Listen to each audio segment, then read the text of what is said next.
tackling Morgan Housel's The Psychology of Money. Oh, excellent choice. We're going beyond those spreadsheets and algorithms. Yeah, getting into the nitty-gritty. And exploring the The psychology. human side of money.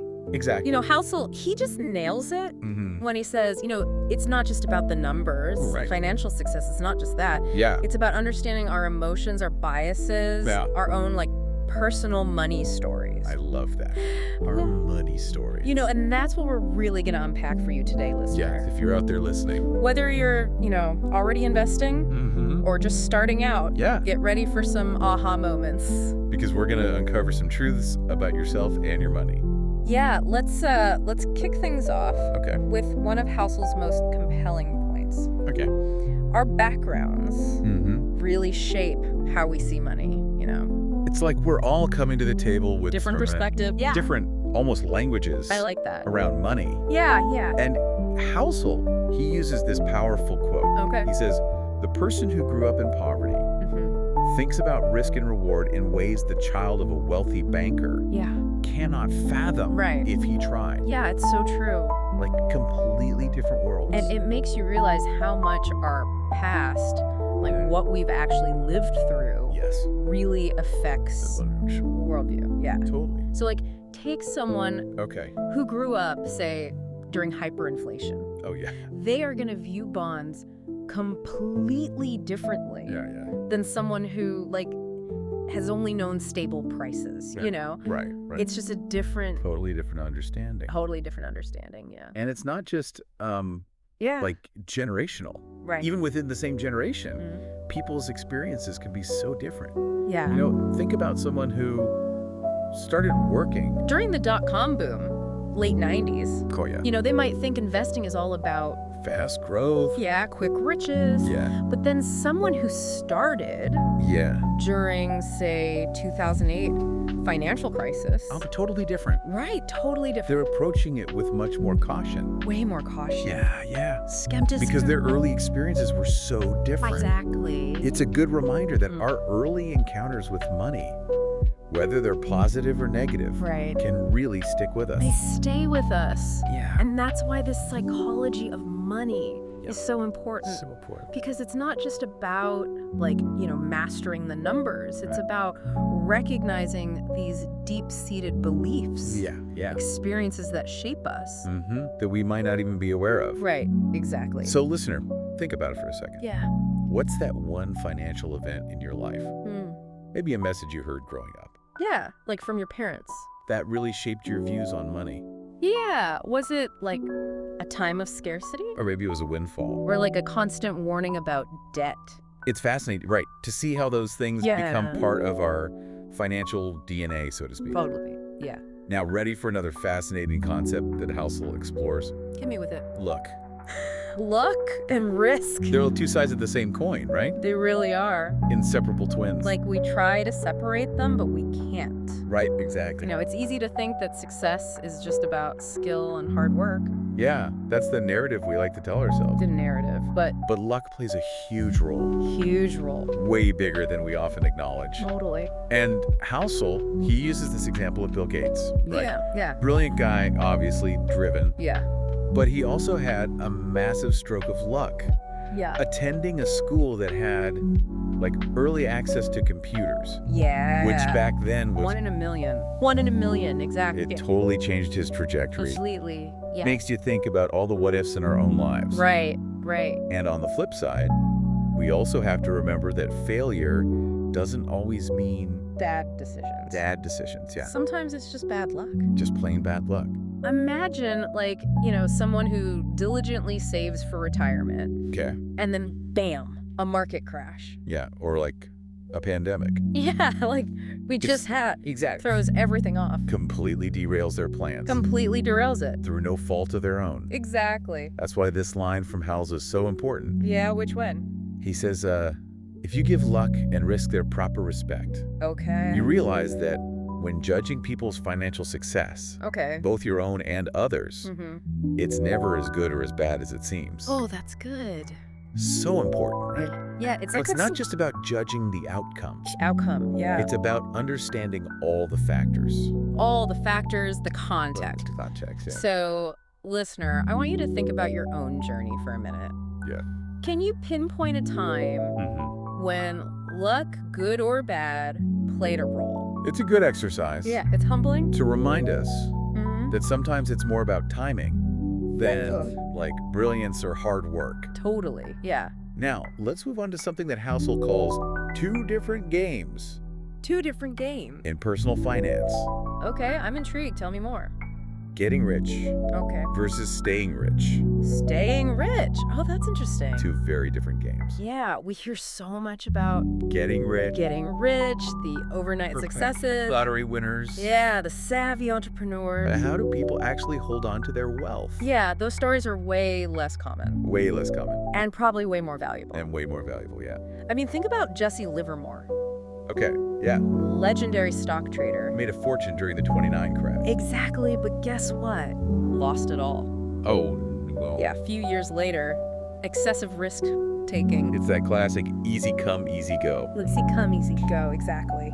So, building wealth might involve some bold moves. Mm-hmm. A bit of luck, Yeah, a high risk tolerance. high risk tolerance, Yeah. but preserving wealth Yeah, over the long term. long term, different game. Completely different. Requires different skills. Different skills. Like humility, discipline, Yeah, understanding risk. risk management, absolutely. It's like Housel says. Yeah. Nothing is as good or as bad as it seems. That's a good one. Right. Even when we're on top of the world. Yeah, stay grounded. Stay grounded. Because success can be fleeting. It can be fleeting. So it's not just about hitting that financial milestone. Right. It's about building those habits, that mindset that will allow you to stay wealthy. To keep it. Yeah, to keep it. Long term. Or the long haul. For the long haul. Now, ready to explore a concept that I think is super powerful. Yeah, lay on me. Compounding. Oh, compounding. The magic of compounding. It's magical. It's like, you know that snowball Okay. rolling downhill? Yeah, I love it. Gathering more and more snow as it goes? Gaining momentum. Gaining momentum, that's compounding. Compounding, yeah. Housel emphasizes this, right? Mm-hmm. Small, consistent gains Yeah. over time Over time, can create incredible wealth. way more than trying to, like, time the market Time the market, yeah. or chase those big, risky investments. The get-rich-quick schemes. Exactly. Take Warren Buffett. Okay. Most of his wealth Yeah. came after he turned 50. Really? Yeah, decades of disciplined investing. Wow. Let that compounding magic work. That's amazing to think about. It is, isn't it? Most of his gains came later in life. Later in life. Not too. when he was young and making all the bold moves. Right, exactly. It really shows the power Yeah, of time and consistency. time and consistency, that's the key. Yeah. And Housel, he puts it this way. He says, effectively, all of Warren Buffett's financial success can be tied to the financial base he built in his pubescent years Okay. and the longevity he maintained in his geriatric years. So it's about starting early and sticking with it. Starting early, sticking with it, that's the secret sauce. Secret sauce. He goes on, he says, his skill is investing, but his secret is time. That's how compounding works. So it's less about finding the hot stock Right. and more about playing that long game, The long game. letting those small gains Yeah. snowball over time. Exactly. Now, listener, let's bring this home for you. Okay. How could this long-term perspective Hmm. change your approach? Yeah, how could it change your approach to financial planning? Could you benefit from thinking in terms of decades? Decades, not just years. Not just years, yeah. Are there small, consistent things you can do today Hmm. that will pay off big time down the road? That's a great question to think about. Yeah, it is. Now, ready for a concept that I think everyone struggles with. Oh, I'm sure I do. The idea of enough. Enough. Such a simple word, Yeah. but such a difficult concept. Especially with money. Especially with money. It's so easy Yeah. to get caught in this cycle of wanting more. Always wanting more. More. Our income goes up. Yeah. Our desires go up. Right along with it. It's never enough. Never enough. It's like we're chasing this moving target. Moving You target. hit one goal, Yeah. and then boom, there's a new one. The new one pops up. Further down the Further down the field, yeah. And Housel, he illustrates this brilliantly Oh, how does he do that? with the story of Rajat Gupta. Okay, Rajat Gupta, Do you know him? former McKinsey managing director, right? That's right. Yeah, I remember that story. So successful. Yeah, Wealthy by any standard. by any standard, but still wanted more. Still wanted more. It's crazy. And this desire Yeah. led him down a path of insider trading. Yeah, which landed him in prison. It's a reminder that recognizing enough Yeah. is a much better strategy Then endlessly chasing more. than endlessly chasing more. Because sometimes enough really is enough. Enough is enough. Yeah. And Housel, he says it so well. Okay. The hardest financial skill is getting the goalpost to stop moving. Oh, that's good. That's really good. Right. But how do we actually do that? Yeah, that's the question. That's the million-dollar question. So, listener, have you ever felt that? That trap. Of the moving goalpost, yeah. What would it take for you to define enough? To define enough and actually feel it. To actually feel it. Yeah, that's the key. So you're not constantly chasing Chasing. what you lack. Yeah, and feeling dissatisfied. Feeling dissatisfied. That's not the way to live. Not the way to live. And as we go deeper into Housel's insights, we'll see how this enough idea can lead to some more fulfilling decisions. Less stress. Less stress, yeah.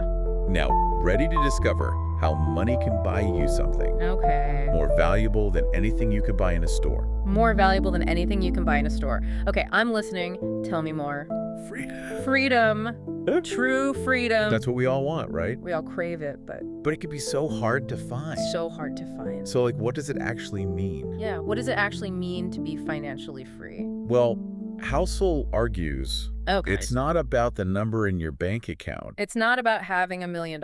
Right, or 10 million, or whatever. Or even $1 billion. Even $1 billion. It's not about that. Okay. It's about having control Control over. your time, your choices, Yeah. ultimately your life. That's powerful. Imagine being able to do what you want, when you want, with who you want, for as long as you want. That's true freedom. That's true freedom. Yeah. It's like breaking free from that feeling of being trapped Trapped. Yeah. by a job you hate. Or like financial obligations that are holding you back. Yeah, weighing you down. Yeah. Yeah, and it's important to remember too, Yeah. financial freedom looks different for everyone. It does. For some people, it might mean early retirement, Traveling the world. pursuing a passion project. For others, it might be just like working part-time, Yeah, spending more time with family. or just not stressing about money. Yeah. It's about aligning your finances with what's important to you.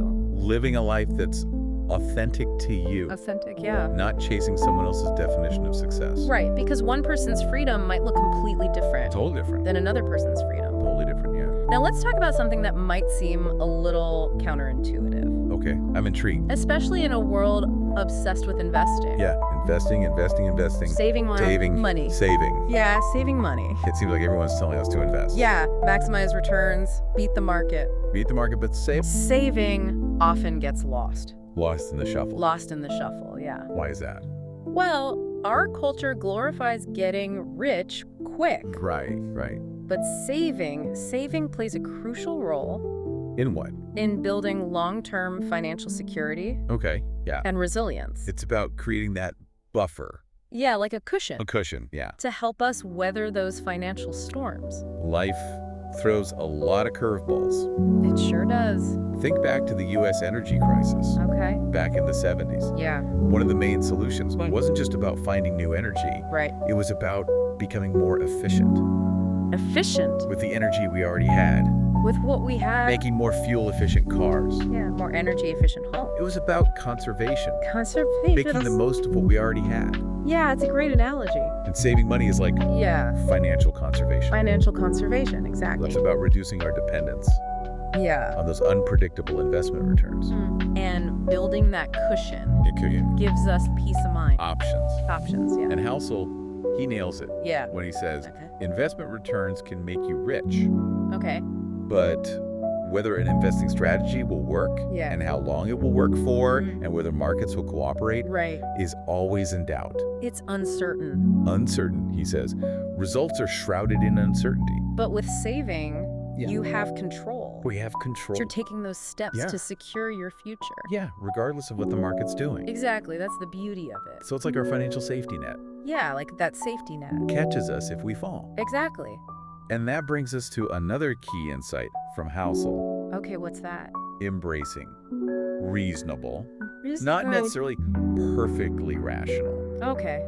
I like that. Unpack that for me. I think this is where he really challenges Yeah. conventional financial wisdom. Yeah, because we all like to think we're so rational. We do. We do. With our money. We think we're making the best Optimal decisions. optimal decisions.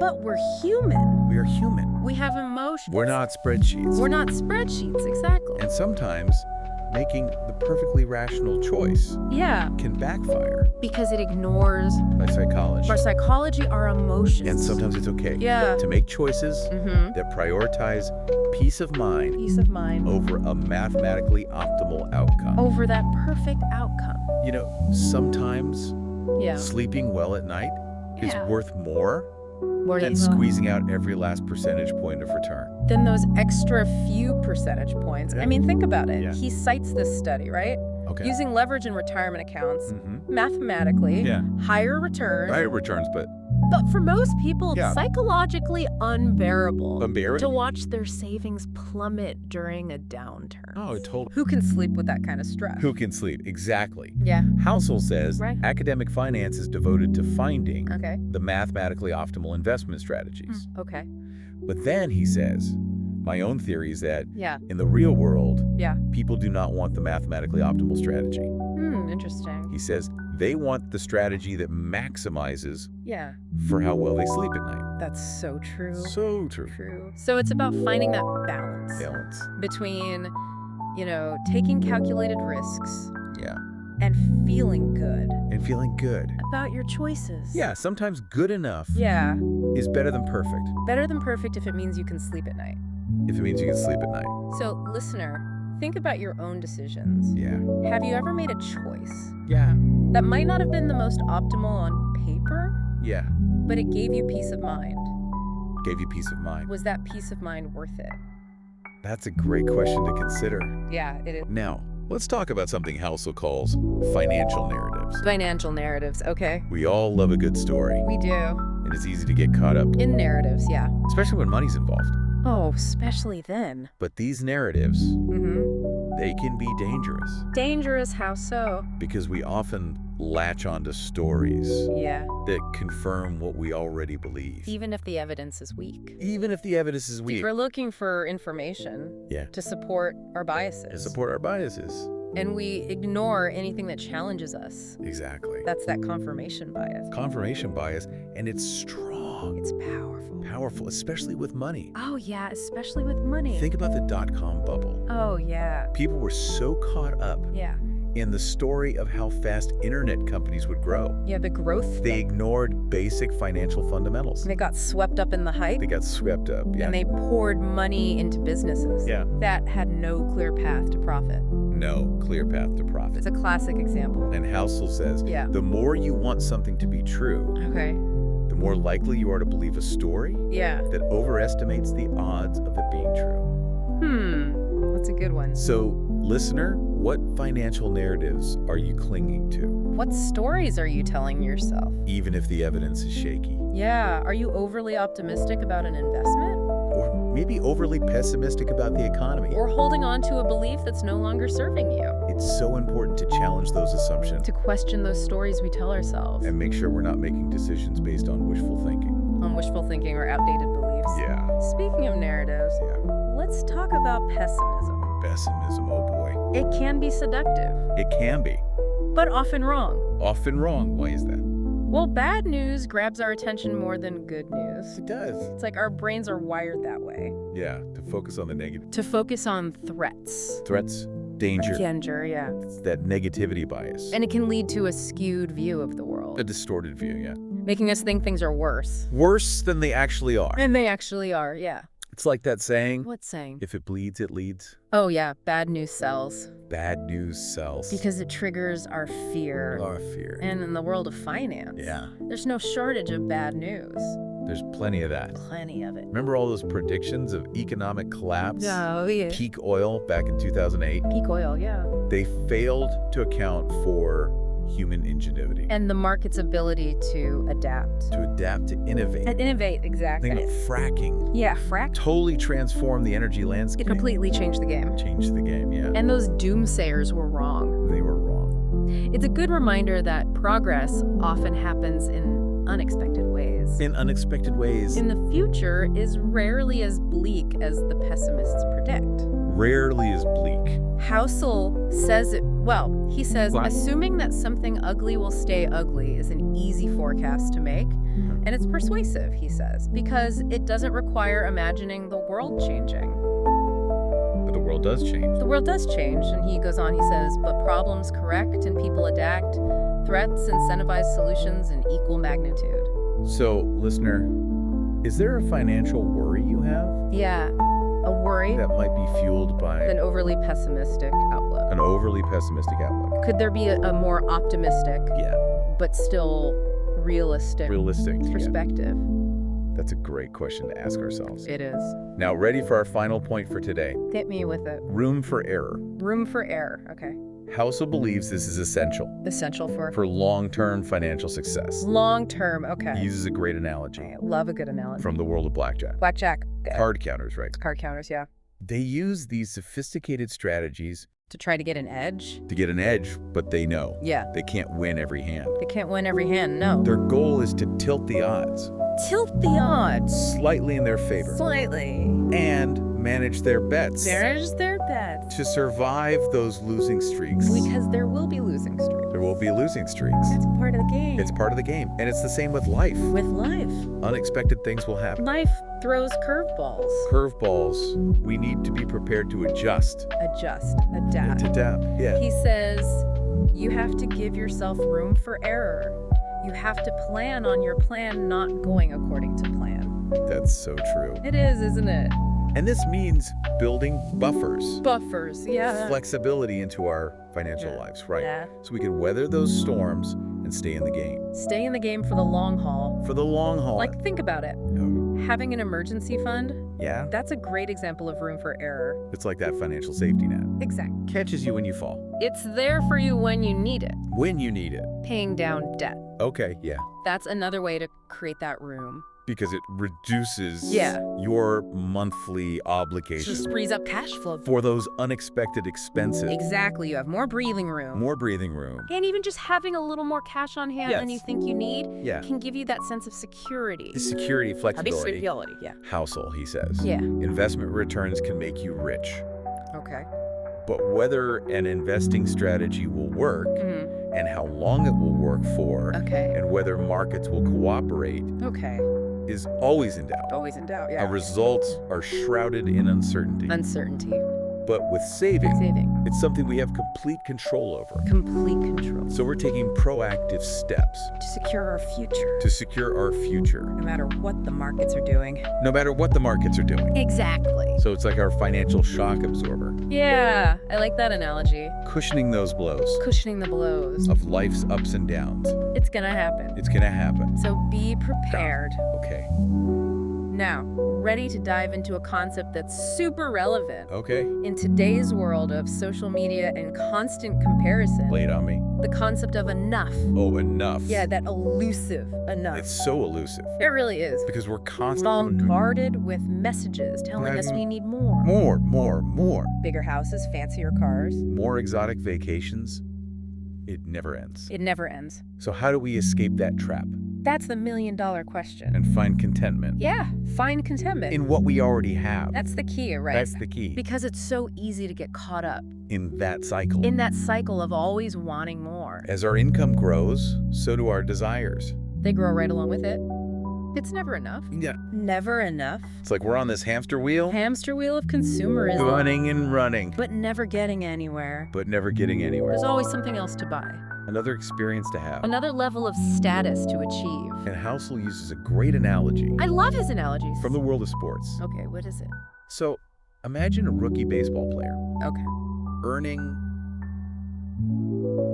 like $500,000 a year. Okay, not bad. Not bad, right? For a bookie. For a rookie. But when he's playing alongside someone like Mike Trout, Oh, yeah. who has a $430 million contract, That $500,000, it suddenly feels tiny, insufficient. insufficient. Yeah. All relative. It's all relative. A relative. Our sense of financial well-being, Our feeling of enough enough, is often shaped by who we're comparing ourselves to. and social media. Oh, social media. It's just amplified this. To the nth degree. We're constantly exposed To these curated versions of other people's lives. the perfect homes. Their extravagant vacations. It's so easy to fall into that trap Of comparison. of comparison. And feeling like we're not enough. Not enough, yeah. So Housel's point is Yeah. defining what enough means for you For you, is crucial for both your financial and your mental. and your mental well-being. If you don't know what you're striving for, Yeah. you can get stuck in this endless cycle, Of wanting more, never feeling satisfied. never feeling satisfied. So how do we break free from that? Yeah, how do we define enough?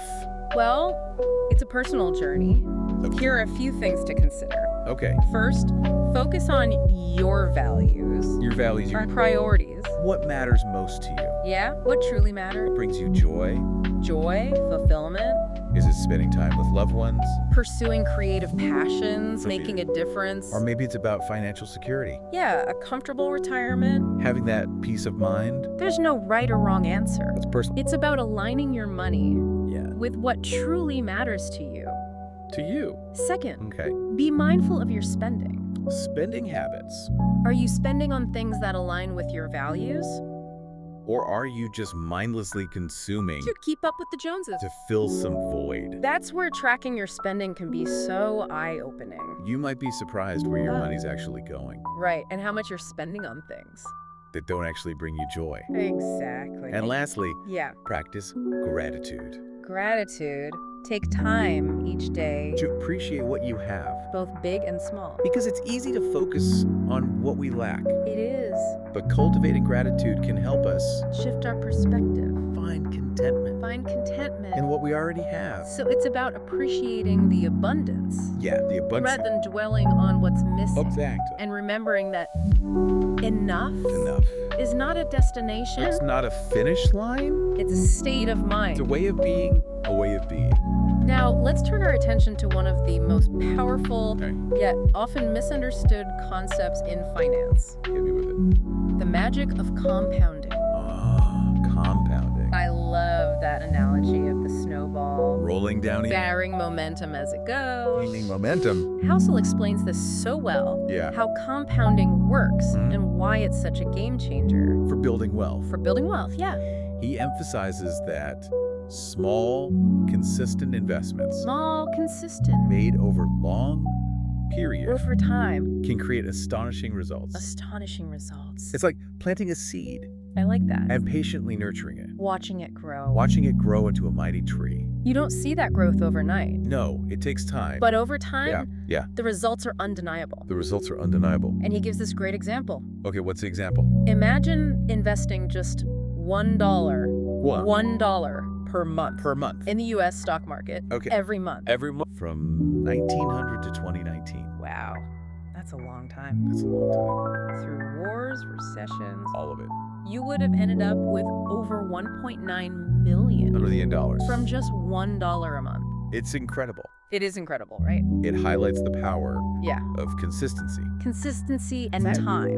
Time. Those are the two key ingredients. So you don't need to be a Wall Street genius Right. or have a ton of money. To start building wealth, Even small amounts invested regularly, regularly, can grow significantly. thanks to compounding. Thanks to the magic of compounding. But here's the catch. What's the catch? Compounding takes time. Time. And that's the hard part. It is, in our world of instant gratification. Yeah, we want everything now. We want it now. But with investing, Yeah. the real magic happens. Over the long term. Over the long term. It's like planting a tree Yeah. and digging it up every day. To see if it's sprouted. You got to give it time. You gotta give it time to grow. Housel, he says, Yeah. that so many of us are wired for immediate rewards. We want that instant gratification. We want it now. But when it comes to building wealth, Yeah. patience is key. Patience is key. The most successful investors, Okay. they're the ones who can resist Resist what? the temptation to constantly check their portfolios. Oh, yeah. They're not swayed by those short-term market swings. They understand that time Time, not timing, not timing, is the key. to unlocking the power of compounding. So stay focused. It's on the long game. It's a long game. Trust the process. Trust the process. Let those gains compound over time. Now let's talk about how our emotions can affect our money decisions. Oh, yeah. Emotions and money, that's a tricky combo. Tricky combo. Because Housel reminds us, we're not always rational. We're not. When it comes to money. We're human. We're human. We make emotional decisions. And those emotions can lead us to make choices that aren't in our best interest. Especially with investing. Especially with investing, yeah.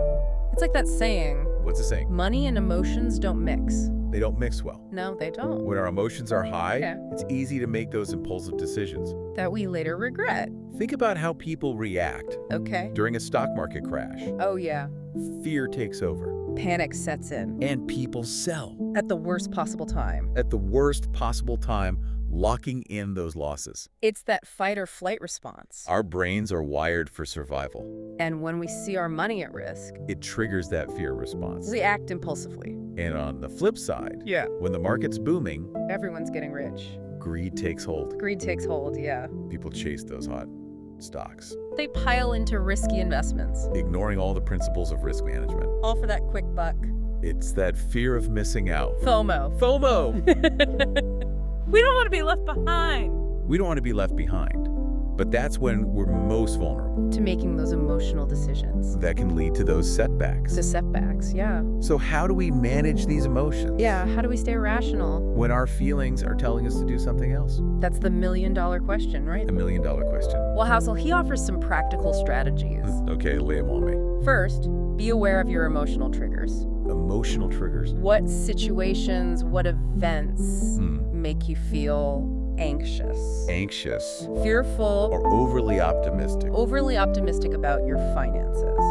So it could be market volatility. Yeah. News headlines. Conversations with friends. Conversations with friends. Family. About money. Once you know those triggers, you can start to develop coping mechanisms. Coping mechanisms. Maybe it's limiting your exposure to financial news. Okay. When the markets fall at all. Taking a break from social media. Yeah, if you're feeling envious. Or maybe talking to a trusted friend. A friend or an advisor. An advisor, yeah. Before you make a big decision. That outside perspective can be so valuable. So valuable. Especially when our emotions are clouding our judgment. Exactly. Another strategy. Have a plan. Have a plan. When it comes to investing, this means having a clear strategy. A strategy that aligns with your goals. Risk tolerance, time horizon. Write it down. Yeah, write it down. Refer to it regularly. Stick to it. Stick to it even when your emotions. Even when your emotions are telling you to do something else. To abandon ship. Yeah, that's when you need that plan the most. It can help you stay disciplined.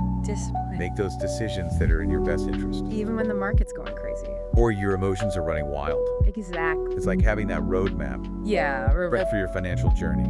You might encounter detours. Roadblocks. But that map keeps you on course. To reach your destination. And don't hesitate. To seek out advice.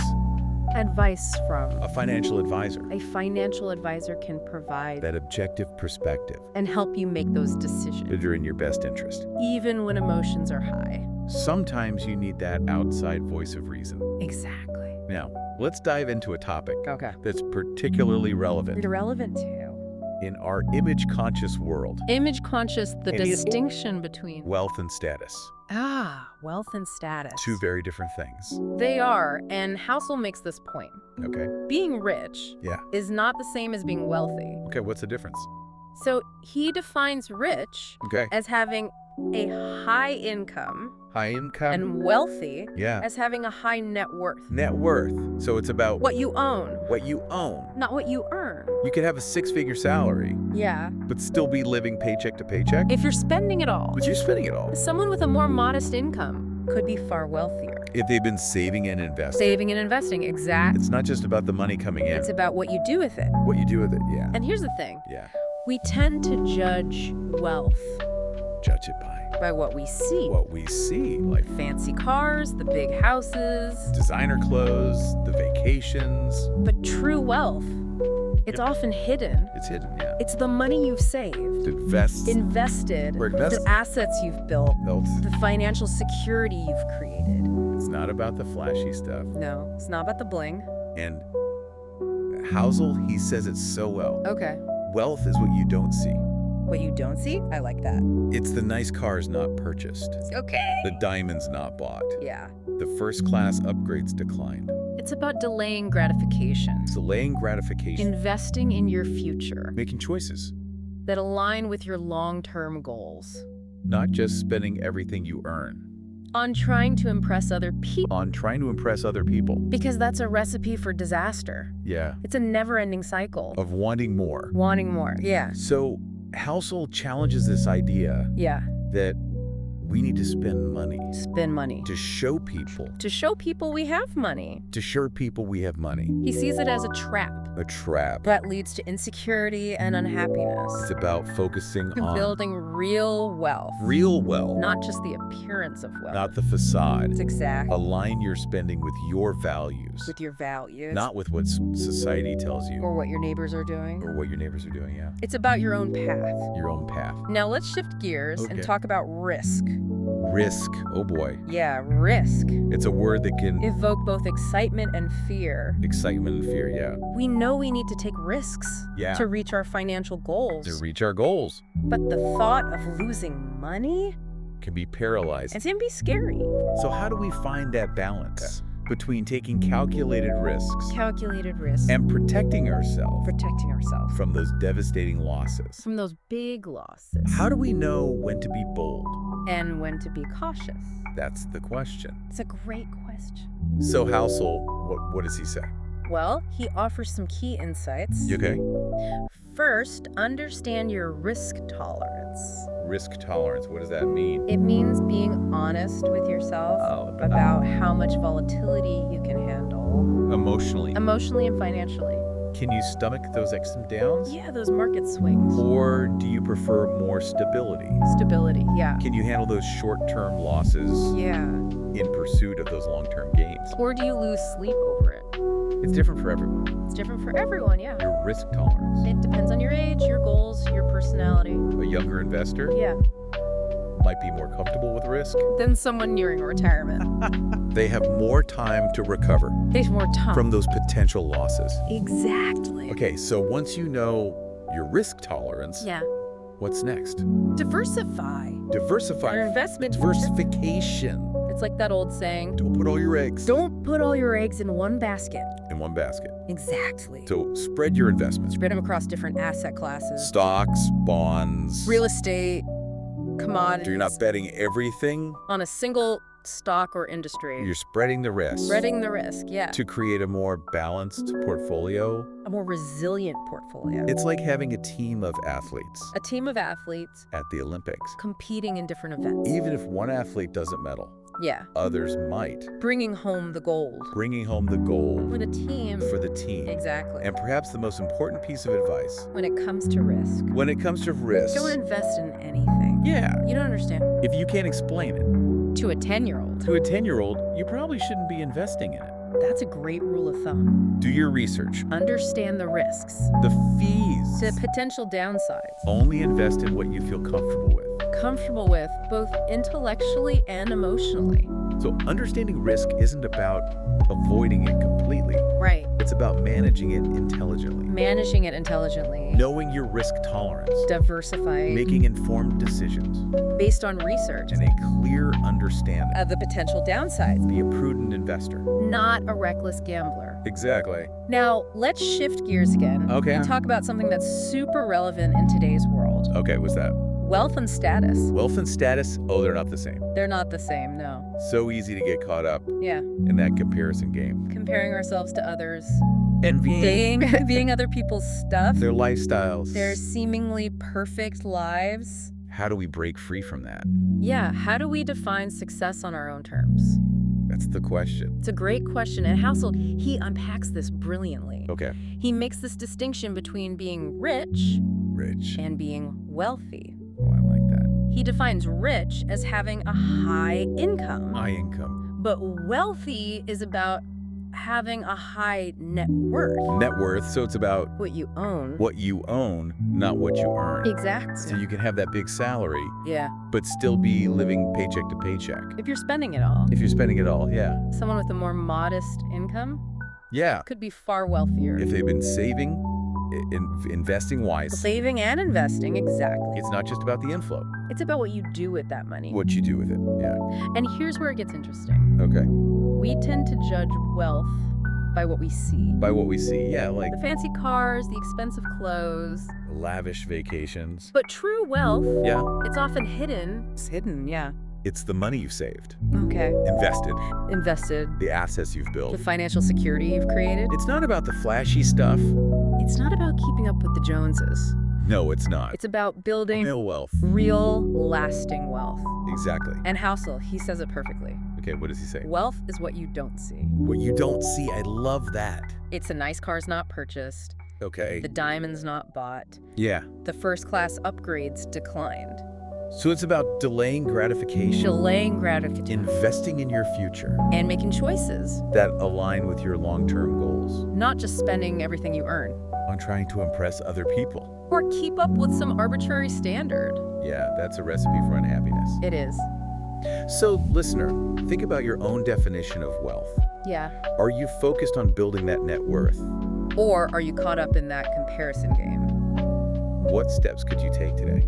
To shift your focus from consumption Consumption, to accumulation. accumulation, building that real wealth. Now let's explore another important concept. Okay. Freedom. Freedom. True freedom. We all crave it, We do. but it can feel so elusive. Especially in today's world. So, what does it actually mean What does it mean to be financially free? to be financially free? Housecast says, Okay. it's not about having a specific number in your bank account. It's not about the dollar amount. It's Yeah. about having control Control over your time, over time. the choices. Ultimately, your life. It's about being able to do what you want, Yeah. When you want. with who you want. For as long as you want. That's true freedom. True freedom. Breaking free from that feeling of being trapped, Trapped by a job you hate. or those financial obligations that are weighing you down. Exactly. And financial freedom. Yeah. It looks different for everyone. Different for everyone. Some people, it's early retirement, traveling the world. Pursuing a passion. Yeah. Others, it might be working part-time. Spending more time with family. Not stressing about money. Right. It's about aligning your finances. With your values. Your values, your priorities. Living a life. That's authentic to you. Authentic to you. Not chasing someone else's definition of success. So how do we achieve this financial freedom? Yeah. Where do we even begin? Where do we begin? It starts with understanding Okay. that money is a tool A tool. that can be used to buy something Yeah. far more valuable than anything you can buy in a store. What's that? Time. Time. Remember what we said earlier? Yeah. Money's greatest intrinsic value Yeah. is its ability to give you control over your time. It's about using money Yeah. to create options, flexibility. Options, flexibility. Not just to accumulate more stuff. Exactly. Now, Housel tells this great story I love his stories. What is it? about a billionaire who threw this lavish party. A lavish party. Kurt Von. Oh, the author. The author was there, Okay. and he was talking to his friend, Yeah. Joseph Heller, Another author. another author Okay. who wrote Catch-22. Catch-22. Yeah. And Vonnegut remarked Okay. that their host, Billionaire. this billionaire hedge fund manager, Okay. had made more money that morning Yeah. than Heller had earned. From Catch-22. From Catch-22 over its entire lifetime. Wow, that's a lot of money. It is, and I can only imagine what was going through Heller's mind. It'd be easy to feel envious. Envious, inadequate. Yeah, in that situation. But Heller's response Yeah. was brilliant. What did he say? He said, "Yes, but I have something he will never have. Okay. Enough." Enough. Wow. It's a reminder Yeah. that true wealth Yeah. goes beyond just piling up money. Beyond the numbers. It's about having that sense of contentment, Yeah. knowing when you have enough. And not getting sucked into that. Endless pursuit Of more. of more. It's a powerful message. It is. And it's something Housel embodies in his own life. Oh, how so? Well, he talks about his own money philosophy. Okay. He and his wife prioritize Yeah.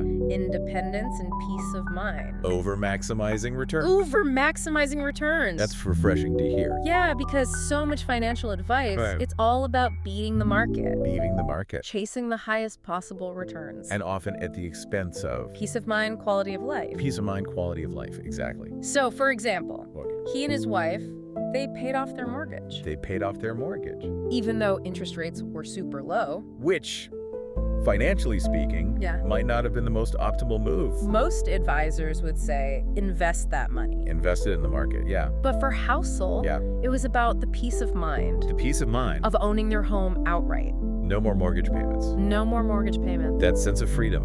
Freedom, security. Security. It was a decision that aligned with their values. Even if it wasn't the most mathematically perfect choice. Exactly. And they also keep a sizable emergency fund. Oh yeah, emergency fund, crucial. That financial shock absorber. You need that cushion to weather those unexpected storms. Those curveballs that life That throws. involves loss, medical issue, who knows what could happen. It's that safety net. That safety net, that peace of mind. And when it comes to investing, Yeah. they keep it simple. Simple, how so? Index funds. Index funds, low cost. Low cost. They're not trying to time the market. They're not trying to pick stocks. They're content with earning the market return. and letting compounding work its magic. Exact. So it's a strategy that prioritizes Simplicity. diversification Diversification. and peace of mind. And peace of mind. It's about building that solid foundation Yeah. for long-term financial security. Without taking on Unnecessary risk or complexity. unnecessary risk or complexity. And this brings us to one of the most important takeaways From the book. from the psychology of money. What is it? There's no one-size-fits-all approach. To managing your finances. To managing your money, no. What works for one person. Might not work for another. It's about finding an approach that aligns With your values. your values, your goals, your risk Your tolerance. risk tolerance, exactly. It's about personalizing your financial strategy. Not blindly following what someone else says you should do. It's about finding what works for you. What works for you. Yeah. And remembering that financial success Yeah. isn't just about the numbers. It's not just about the math. It's about understanding Our psychology. our emotions, Our emotions and making decisions that are both financially sound and emotionally fulfilling. and emotionally fulfilling. That's the key. So, to wrap things up Yeah. for our listeners today, What have we learned? we've learned that financial success, It's not just about mastering the numbers. the numbers know, It's about understanding ourselves, our psychology, our emotions, our biases. our unique circumstances, It's about recognizing that luck and risk play a role in our lives. and that we need to give ourselves Room for error. room for error because life is unpredictable. It is. You never know what's going to happen. So we need to be prepared. If those curveball. We've also learned that true wealth is not about status or appearances. It's not about keeping up with the Joneses. It's about building a life That's financially secure financially secure, and emotionally fulfilling emotionally fulfilling on your own terms. on your own terms So keep those insights in mind. as you navigate. Your own financial journey. Until next time.